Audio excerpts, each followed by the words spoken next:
Olá, você que nos assiste, seja bem-vindo, seja bem-vinda ao Frente a Frente de hoje, que recebe o deputado estadual Inácio Loyola, do PDT. O deputado Inácio exerce o terceiro mandato de deputado estadual. Ele é agrônomo, historiador e bacharel em Direito e iniciou a vida política no município de Piranhas, onde foi vereador e prefeito por 3 vezes. Nas eleições de 2018, o deputado Inácio obteve 27.828 votos para este mandato atual. Deputado Inácio, é um prazer sempre tê-lo aqui no Frente a Frente. O senhor sempre colabora nas discussões dos temas mais importantes, não só para Alagoas, como para o Brasil. Eu inicio essa entrevista perguntando ao senhor, pela experiência no Legislativo, pode-se dizer que mudou a forma do fazer político na Casa de Tavares Bastos? Obrigada. É um prazer muito grande, Gorete, voltar ao programa Frente a Frente e ser entrevistado por você. Você é um patrimônio do nosso jornalismo. Eu quero dizer que a cada dia não tem uma universidade, uma escola maior do que atividade política. Você aprende demais quando você começa a fazer política. Principalmente que eu me preocupo muito em fazer um elo entre a questão política e a questão técnica. E não tem uma escola maior do que o poder legislativo. A Assembleia Legislativa do nosso Estado, nesses últimos anos, avançou demais, principalmente nessa legislatura. Primeiro que nós temos à frente do poder o deputado Marcelo Vitor. Eu tenho no deputado Marcelo Vitor uma das grandes revelações da política alagoana. E, evidentemente, tendo ele como grande timoneiro deste poder, ele tem dado oportunidades para que cada um de nós deputados tenha uma participação mais direta como representando o povo alagoano. Eu costumo dizer que a nossa Assembleia Legislativa é uma casa de 27 deputados e deputadas, cada um com os olhos voltados com prioridade para uma determinada área. Nós temos deputados com conhecimento profundo na área da educação, na área de saúde, na área de segurança, na área de meio ambiente, na área agropecuária, ou seja, uma casa eclética. E por conta dessa casa heterogênea, é que nós temos contribuído muito e muito com o Estado de Alagoas, seja através de proposições, seja através de audiências públicas, seja através de proposições. Mas, sem medo de errar, essa legislatura tem sido uma das maiores legislatórias da história do nosso parlamento alagoano. Pois é. O senhor, como bem disse, a questão da composição eclética do Poder Legislativo, um projeto de iniciativa popular que surgiu em outubro, mais recentemente, o senhor declarou apoio a esse projeto que trata da proibição de pulverização aérea de agrotóxicos aqui no Estado. Não é? O senhor que já foi autor de um projeto de agroecologia. O que representa um projeto dessa natureza, no sentido de fazer o Poder Legislativo estar ao lado, digamos assim, de setores que trabalham essa questão do desenvolvimento sustentável da economia, deputado? Gorete, eu tenho dito que a ciência desse século é a ecologia. Isso tem sido um dos bordões meio. Ou a gente se conscientiza da preservação do meio ambiente, ou, consequentemente, nós vamos acabar com a nossa morada, que é o planeta Terra. nesses últimos anos, a nossa morada tem passado por momentos de turbulência, na questão de maremotos, de terremotos, de secas, de cheias, ou seja, a cada ano esses fenômenos têm se tornado mais acentuados. Isso deve-se exatamente àquilo, deve-se ao uso irracional, à falta de zelo com a preservação do meio ambiente. Eu sempre me preocupei com as questões ambientais. Por conta disso, eu volto a repetir, a ciência desse século é a ecologia. Nós temos que preservar o meio ambiente. Esse projeto de lei de iniciativa popular, onde vem, com certeza, não só proibir o uso de defensivos agrícolas, mas sim mitigar, exigir o uso racional desses defensivos agrícolas. Defensivos agrícolas, telespectadores, é veneno, nesse caso, que são usados nas culturas que exploramos no estado de Alagoas, mais precisamente da cultura da cana-de-açúcar.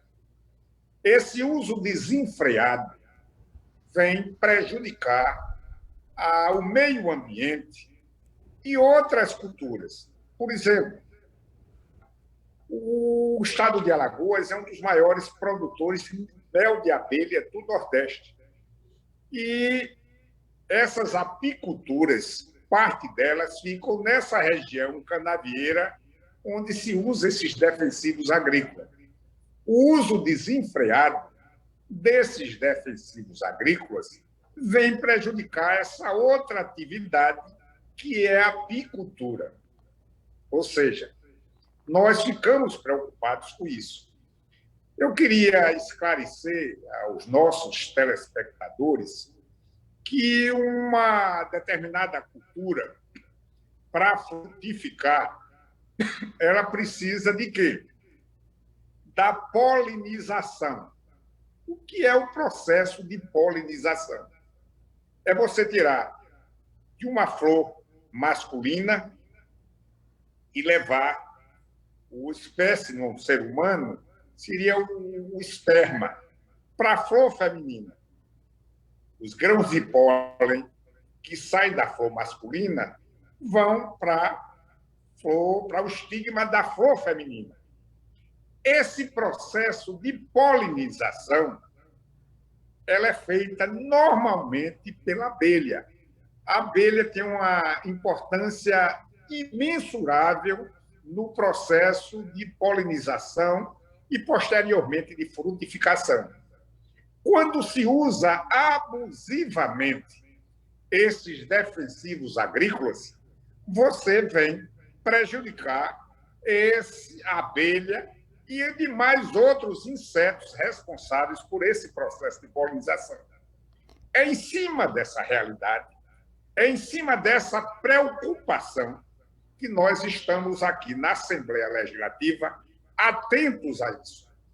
Eu não posso dizer que sou contra o uso de defensivos agrícolas, mas sou contra o uso abusivo e irracional, porque sei exatamente, Gorete, que isso vem causar danos irreparáveis ao meio ambiente e, principalmente, à agricultura do nosso estado, do Brasil e do mundo. Sobretudo a agricultura familiar, né, deputado? Agora, como?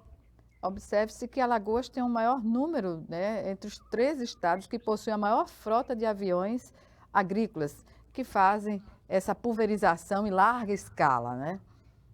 Se não me falha a memória, Alagoas só perde em aviões agrícolas para São Paulo, vejam bem, só para São Paulo. A dimensão de um estado para o outro, não é? Você não pode comparar a área territorial, ou seja, todas as questões sociais, políticas e econômicas de um estado como São Paulo para o estado de Alagoas. E Alagoas tem a segunda maior frota de aviões agrícolas do país, perdendo apenas para São Paulo. Isso é uma prova cabal que se está usando desordenadamente os defensivos agrícolas aqui no estado de Alagoas. Deputado, ainda nessa vertente ambiental, recentemente, na sessão plenária da Assembleia, o senhor se colocou como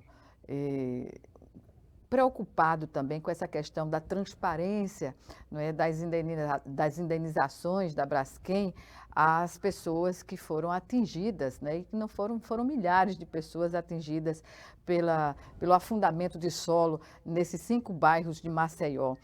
Isso foi uma discussão numa sessão especial, do deputado Galba Novaes, que ele repercutiu na sessão plenária, e o senhor fez um pronunciamento longo sobre essa questão. Como o senhor vê saídas para se resolver essa situação hoje, que ainda coloca muitos moradores numa condição terrível de viver? Primeiramente, eu quero dizer, Gorete, que o maior problema do Nordeste hoje é a degradação do Rio São Francisco. Eu venho insistindo, persistindo, não vou desistir. Isso há anos eu desfraldo essa bandeira. Uhum. E o problema mais sério que Maceió tem é o que está acontecendo naquela região lagunar, aqui de Maceió, que consiste os bairros do Mutange, de Bebedouro e adjacências, e a parte de cima, parte alta de Maceió, os bairros Pinheiro, principalmente, e adjacências. Além dessa área ter sido condenada, os moradores que ali vivem há anos, aqueles que desempenharam suas atividades econômicas, comercial ali, estão sendo tratada, essa população está sendo tratada de uma maneira absurda.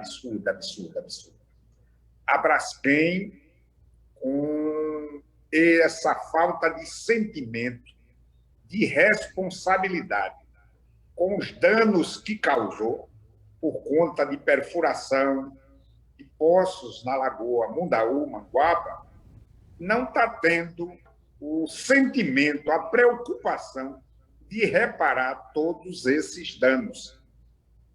Mas, apesar de tudo isso, dessa nossa preocupação, a gente vê as coisas mais adiante, Gorete. O que será desta região, dessa parte alta de Maceió? Nós hoje estamos tratando apenas dessa região lagunar, que eu falei, e com essa parte alta que compreende principalmente o bairro Pinheiro. E os demais bairros da parte alta de Maceió. Uhum. Que pode acontecer no amanhã? Uhum. O que pode acontecer no amanhã? Vindo no amanhã, esse caso se alastrar por demais bairros, o que será de Maceió? O que será de Maceió? Uhum. Que até o presente momento, Gorete, não se tem um diagnóstico. Eu hoje, na Assembleia Legislativa, apartiei o deputado Galba Novaes, que promoveu uma valiosa audiência pública e hoje fez um belo pronunciamento em relação a essa questão da Braskem. Eu disse, o que será de Maceió no amanhã? Vamos parar e dizer, será que no mundo, Gorete, não existe um técnico, um especialista que vinha realmente mostrar, descobrir, pesquisar o que é que está acontecendo? Nós estamos diante de um paciente que está internado e que não sabemos qual é a doença e como controlar e como impedir que essa doença se alastre pela região alta de Maceió. É essa a nossa preocupação.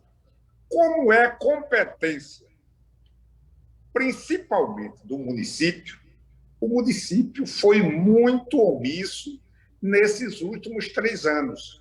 O município de Maceió, que em nenhum instante se rebelou, exigiu, reivindicou, cobrou das autoridades competentes da Braskem o problema que está acontecendo e suas possíveis soluções.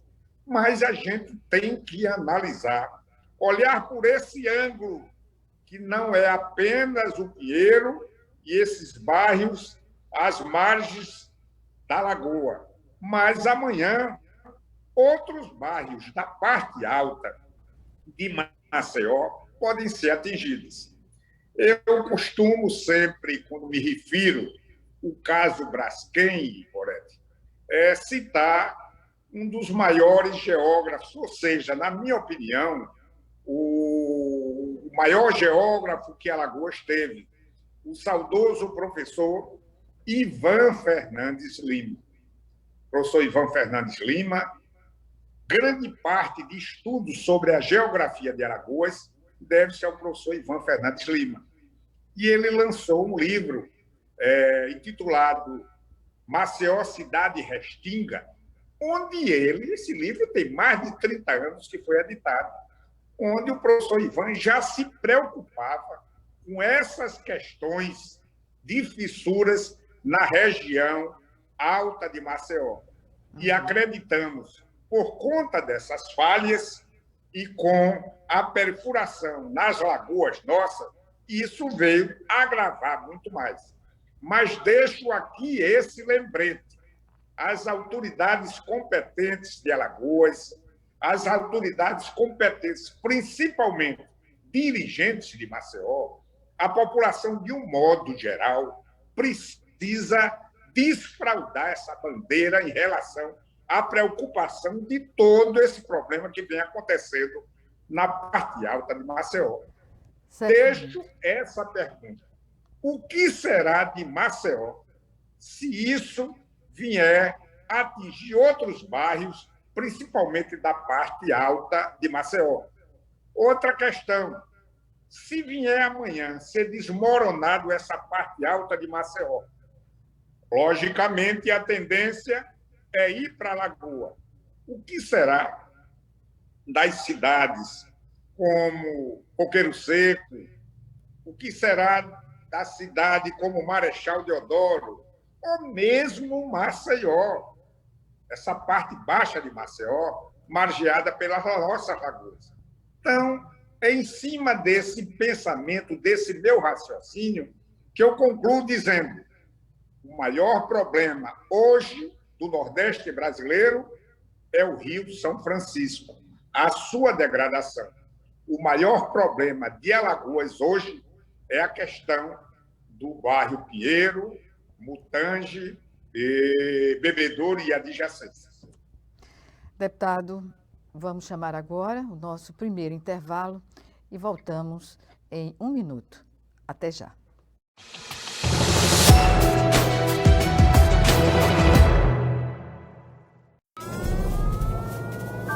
Há mais de 40 anos, um grupo de médicos criou uma organização de emergência médico-humanitária capaz de oferecer ajuda às pessoas em meio a desastres naturais, epidemias ou guerras, atendendo os mais necessitados sem se importar com raça, religião ou ideologia. Hoje, Médicos Sem Fronteiras envia equipes totalmente preparadas para responder a emergências por todo o mundo. Nossos profissionais são financiados por pessoas como você e eu. Conheça-nos, participe, apoie, porque juntos chegamos mais longe.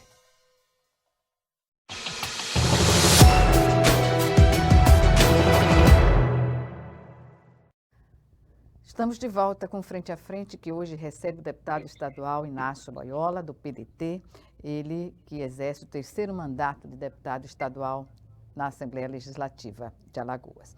Deputado, o senhor sempre foi um defensor da vida no Rio São Francisco, do Rio São Francisco. E aí eu pergunto, atualmente, com todas as agressões que o Rio tem sofrido ao longo da sua existência, o que se coloca hoje, na sua visão, sou ambientalista, para salvar o Rio São Francisco? Eu uso esse termo, não só eu, mas todos aqueles que defendem o Rio São Francisco, que o Rio São Francisco é um paciente na UTI. Um paciente que ainda tem como se resolver o problema da saúde dele. Mas se a gente não, no mais rápido possível, não se trabalhar no que diz respeito à recuperação do Rio São Francisco, nós teremos como o resultado final o seu óbito. Ou seja, o Rio São Francisco é de uma importância imensurável, Gorete, para o Nordeste.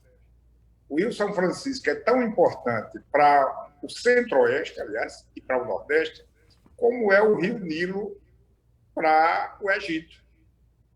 Para que vocês tenham uma ideia, 70% do potencial hídrico do Nordeste é do Rio São Francisco.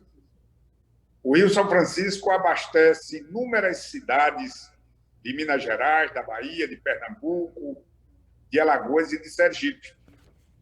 E agora, com esse criminoso projeto de transposição das águas do Rio São Francisco, está levando água também para o Nordeste setentrional. O que é o Nordeste setentrional?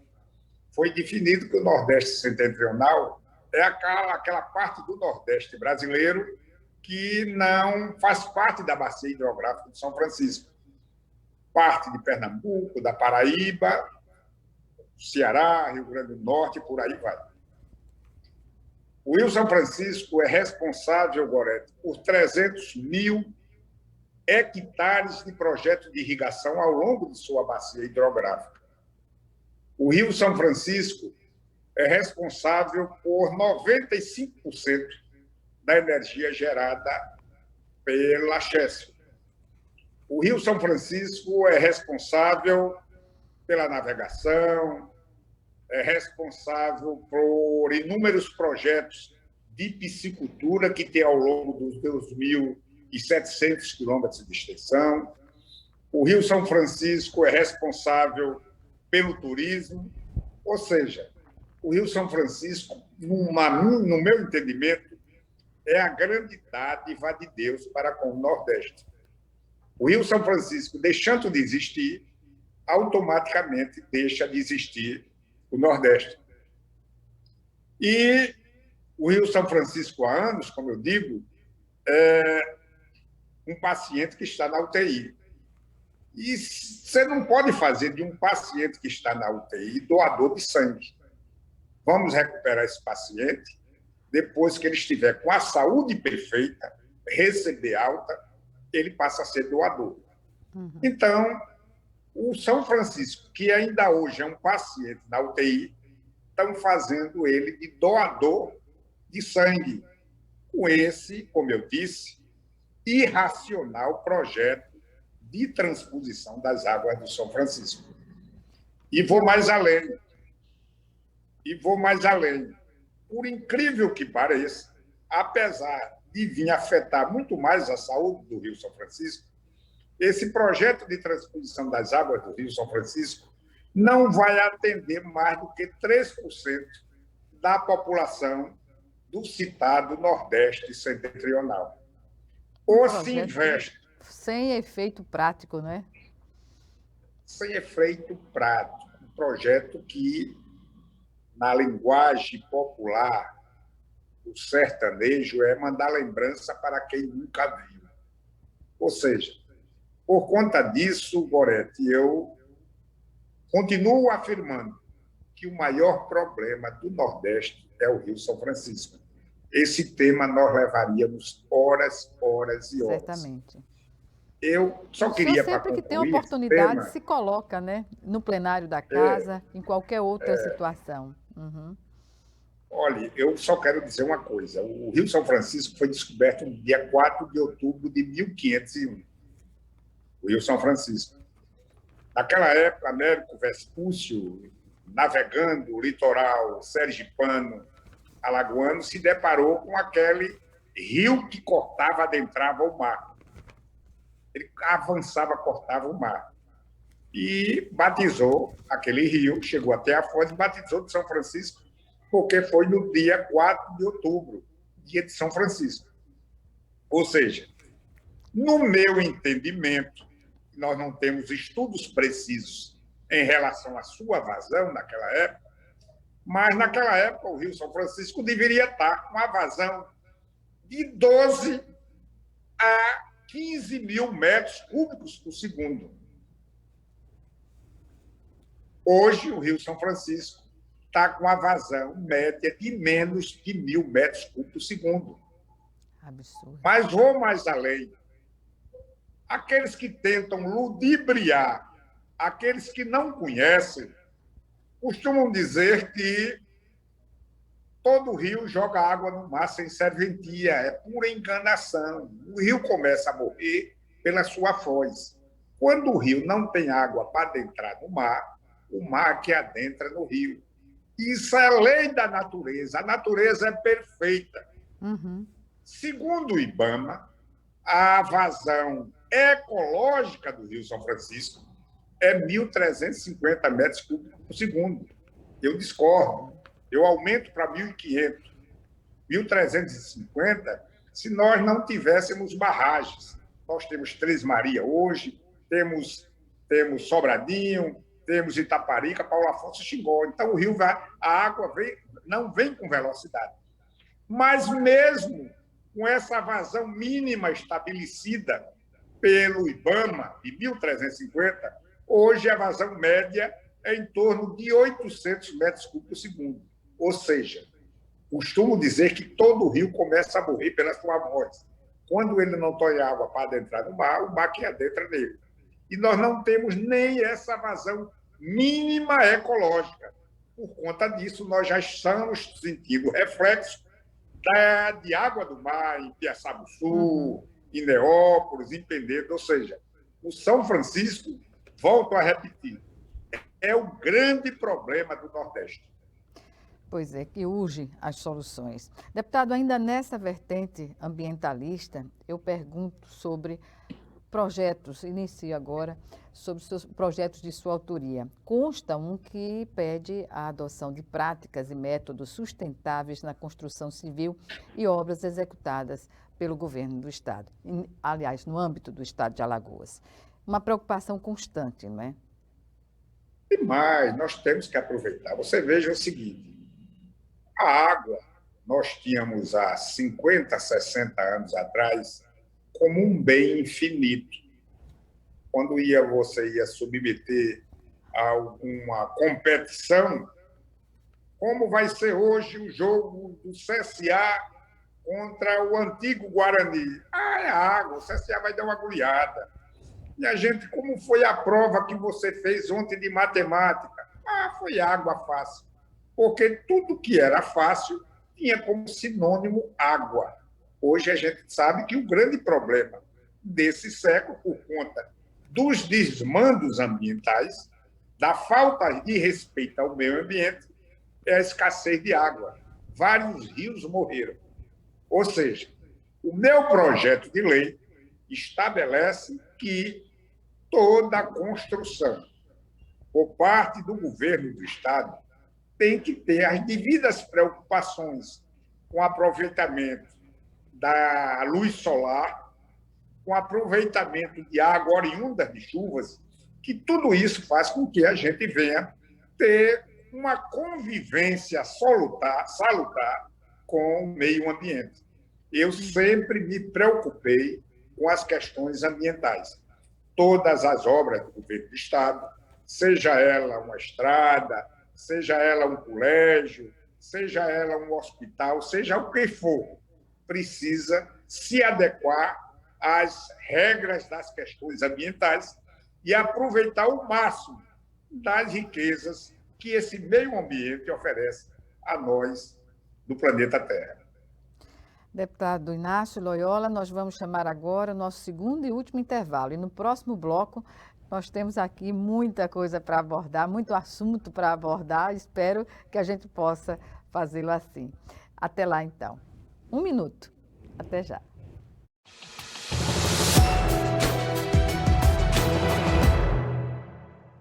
Se tem algo que precisamos ficar de olho, é na segurança das nossas crianças e adolescentes.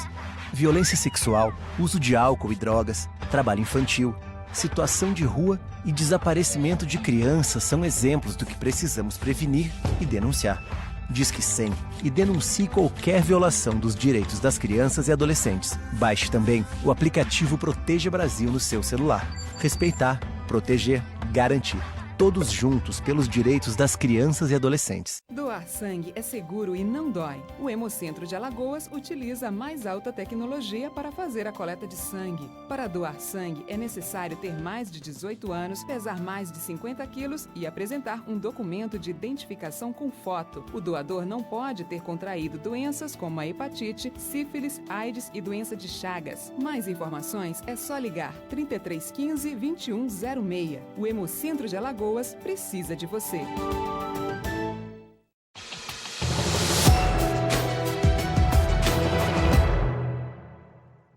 Estamos de volta para o último bloco do Frente a Frente, que hoje recebe o deputado Inácio Loyola, do PDT, ele que está no seu terceiro mandato na Assembleia Legislativa de Alagoas. Deputado, falemos sobre um projeto também de sua autoria, que trata sobre isenção, né, de pagamento de taxas de inscrição em concursos públicos para as pessoas que são nomeadas, né, para servir à justiça eleitoral. Isso é um incentivo que se coloca para as pessoas participarem dessa atividade cívica, digamos assim? Sim, Gorete, é uma maneira de você incentivar esses servidores, essas pessoas que vão trabalhar durante o dia da eleição e são convocados pela Justiça Eleitoral. Ou seja, como recompensa, essas pessoas teriam, aqui no estado de Alagoas, quando fossem se habilitar a algum concurso do estado de Alagoas, fossem isentos do pagamento daquela taxa. É, com certeza, uma maneira de a gente incentivar essas pessoas. Quanto a esse projeto, com a definição de sala de Estado maior, conforme disposto em lei federal para aqui o estado de Alagoas, o que seria na prática? É você ter, a própria Constituição estabelece que o profissional, o operador do direito, ele tem uma sala que nós denominamos de Estado maior, e que Alagoas não dispõe ainda dessa sala. Eu fui procurado por membros da OAB e, claro, que nós estamos aqui na Assembleia para representar a população de Alagoas.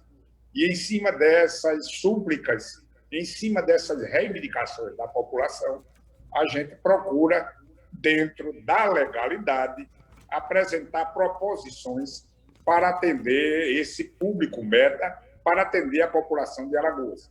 E foi em cima dessas reivindicações que nós apresentamos esse projeto de lei, onde eu recebi homenagens tanto de advogados, tanto de procuradores, como de promotores, de juízes de direito, de desembargadores, ou seja, de um modo geral, de todos os operadores de direito.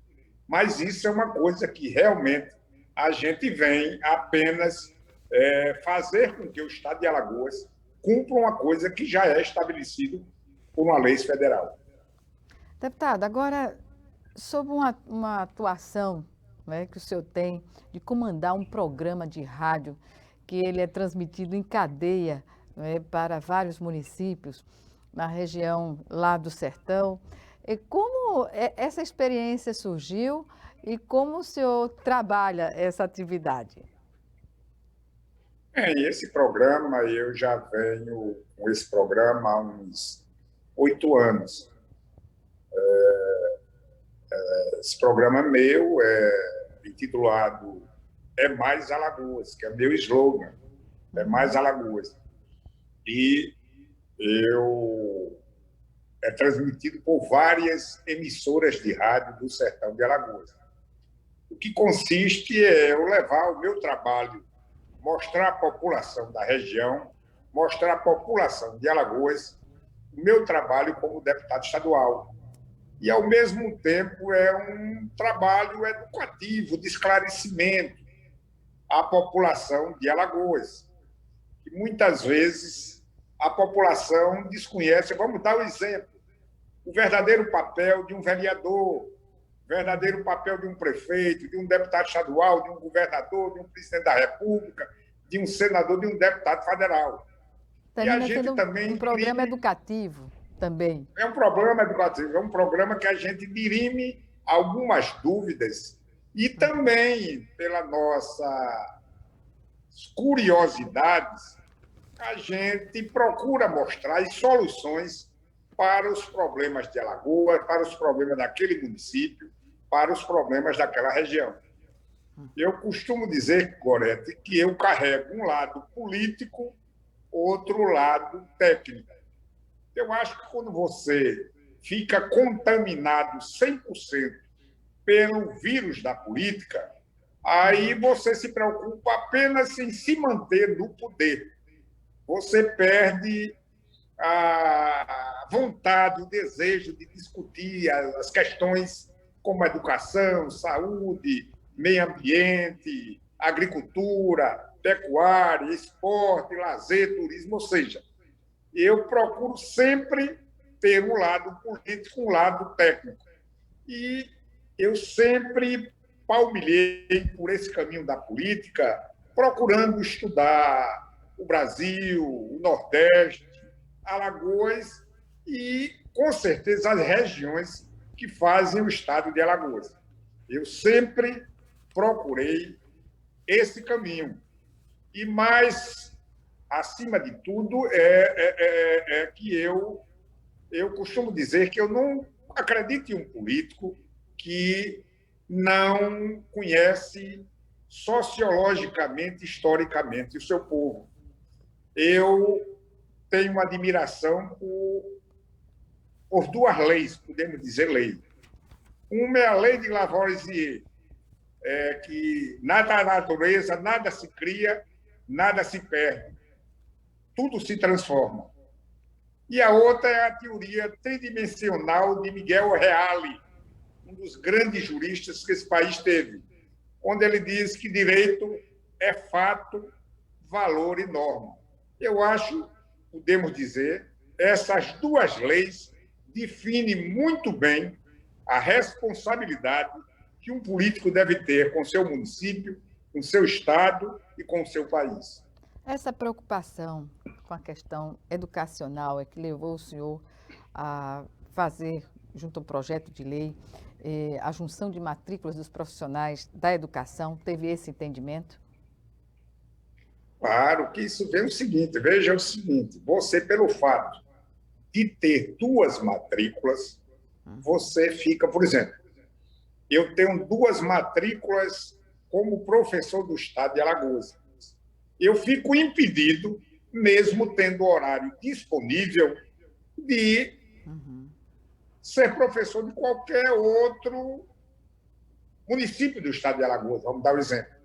Essa unificação faz com que, dentro de um tempo disponível que você tenha, você ter um contrato, uma matrícula com o estado de Alagoas e você venha ter amanhã ou uma outra matrícula ou um outro vínculo empregatício com qualquer município, ou seja, isso vem facilitar e dar melhores condições para esse professor desempenhar sua atividade e, evidentemente, ter um salário melhor.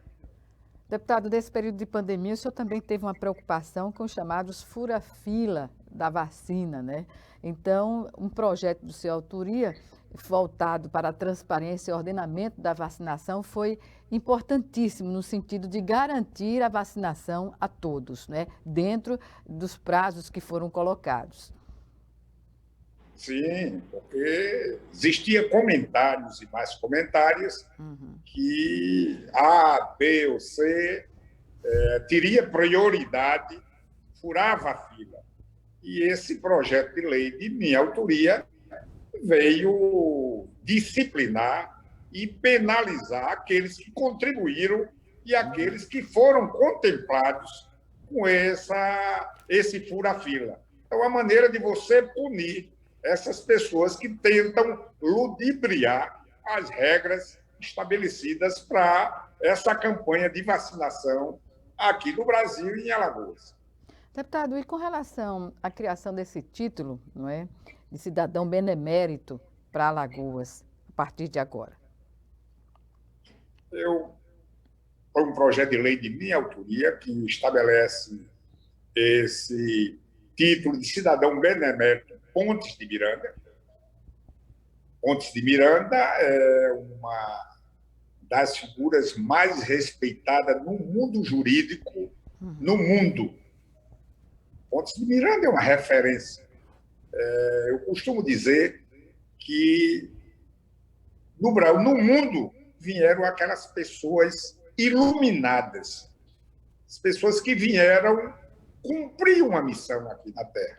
São os iluminados. E Pontes de Miranda foi um iluminado para o ramo do direito. E eu criei esse tipo de cidadão benemérito. Foi aprovado pela Assembleia Legislativa, foi sancionada pelo governador, e a alegria, a satisfação minha, que eu fui autor de um outro projeto de lei. Antes, eu quero dizer que só pode ser contemplado com esse título de cidadão benemérito Pontes de Miranda operadores do direito, ou seja, aqueles com formação nas ciências jurídicas. E, além de eu ser o responsável pela criação desse título, eu fui o autor do primeiro a ser contemplado com esse título benemérito Pontes de Miranda, onde foi aprovado pela Assembleia, onde foi sancionado pelo governador, e o primeiro contemplado será esse grande patrimônio de Alagoas. Esse homem que orgulha nós alagoanos, esse homem que é um dos maiores jurisconsultos da história do Brasil e, por que não dizer, do mundo, que se chama o alagoano de Paulo Jacinto Nabô Bulhões. Nós vamos combinar com ele a data e que será um dia de muita alegria, um dia de glória para a Assembleia Legislativa, onde o primeiro contemplado com esse título de cidadão benemérito é esse ilustre alagoano, esse patrimônio vivo desse nosso estado, que é o doutor Nabô Bulhões. Deputado, estamos no final da nossa entrevista, mas ainda cabe um tempo para falar sobre esse projeto que realoca recursos do orçamento da cultura para o pagamento do auxílio aos trabalhadores do setor. Isso foi de vital importância, né, nesse período de pandemia, sobretudo. Como os profissionais da área de cultura agora foram extremamente penalizados com essa pandemia. E nada mais justo, eu acompanhando de perto esses profissionais, eu apresentei também esse projeto de lei, onde parte do recurso destinado à Secretaria de Cultura do nosso Estado, tão bem dirigida, tão bem capitaneada pela secretária Melina Freitas, eu que acompanho de perto a questão da cultura do nosso Estado, tenho de Melina Freitas uma das maiores dirigentes da pasta de cultura do nosso Estado. E eu, sabendo de sua sensibilidade, da sensibilidade do governador, eu apresentei esse projeto de lei, onde esses recursos serão destinados para atender esses profissionais da área de cultura que foram sacrificados e ainda estão sendo sacrificados por conta dessa pandemia que assolou o mundo. Deputado, uma última pergunta, porque estamos no finalzinho mesmo, sobre a questão da política partidária. Como integrante do PDT e tendo o presidente do partido nacionalmente falado que não se cogita a possibilidade de Ciro Gomes não sair candidato à presidência da República, o senhor qual é a sua opinião? O senhor acredita nessa terceira via? Olha, eu acredito numa...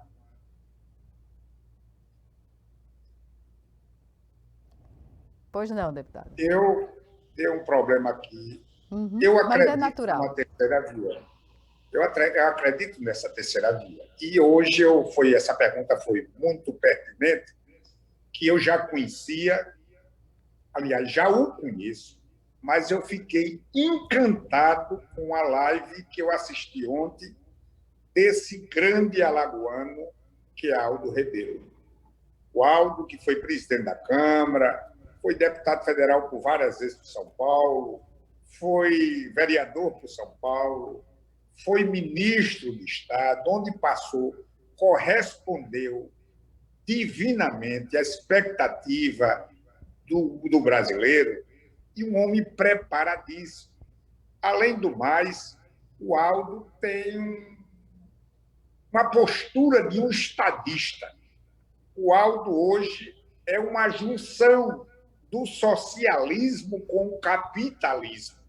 Eu vejo no nome de Aldo Rebelo um dos grandes nomes para dirigir esse país. Nós precisamos de uma pessoa equilibrada, centrada. E Aldo Rebelo tem todos esses pré-requisitos. De todos os candidatos que postulam hoje a Ciro uma Gomes vaga... ou Aldo Rebelo?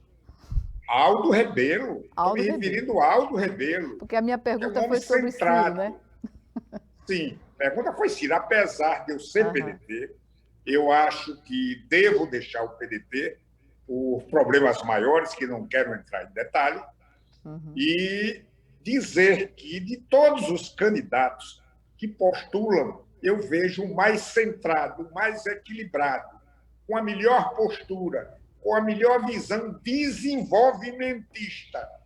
É esse ilustre alagoano, Aldo Rebelo. A gente precisa, na minha visão, de uma coisa diferente, uma coisa nova.